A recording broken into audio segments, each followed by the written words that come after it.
नमाज तरावी का बाजमात एहतमाम। हज़रत उमर अलिफामत मुसलमा की वहदत का ख़ास ख्याल रखते थे। दीन इस्लाम इत्तेहाद मलूत का पैगाम है। जो कौमें अपनी सफ़ों में इत्तेहाद बरकरार न रख सकें उनका वजूद भी बाकी नहीं रह सकता। नौफल बिन अयास हज़ूर से मरवी है, हज़रत उमर के दून खिलाफत में हम लोग रात को मस्जिद नबवी में मुख्तलिफ ग्रुपों की सूरत में इबादत में मशगूल रहा करते थे। जिस कारी की आवाज़ ज़्यादा दिलकश होती थी इसके गिर्द ज़्यादा लोगों का हल्का बन जाता था। हज़रत उमर ने देखा तो कहा, इन लोगों ने कुरान मजीद को भी रागनी का जरिया बना रखा है।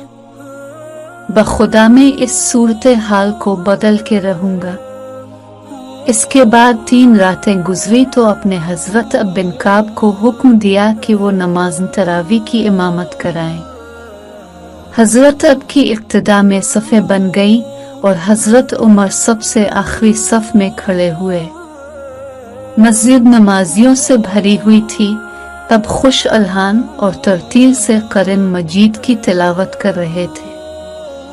हजरत उमर ने इस मौके पर फरमाया, अगरचे ये एक नई चीज़ है मगर ये नई चीज़ बहुत अच्छी है। फुज़ला सहाबा कराम अलिफामत की वहदत का बड़ा एहतमाम करते थे। हजरत उमर की तरह वो सब इस बात के हरीस थे कि अलिफामत में इंतशार ना पैदा हो। हजरत अब्दुल्ला बिन मसूद मिना में नमाज कसर के हक में थे, मगर अलिफ ने वहां नमाज जोहर पढ़ाई तो 4 रकत पूरी की। इनसे इस बारे में पूछा गया तो फरमाया, इख्तिलाफ बारी चीज है।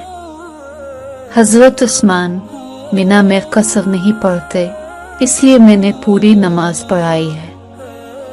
वैसे मेरा ख्याल यही है कि यहाँ पर कसर अफजल है मगर इत्तेहाद अलिफामत इससे अव्वल है।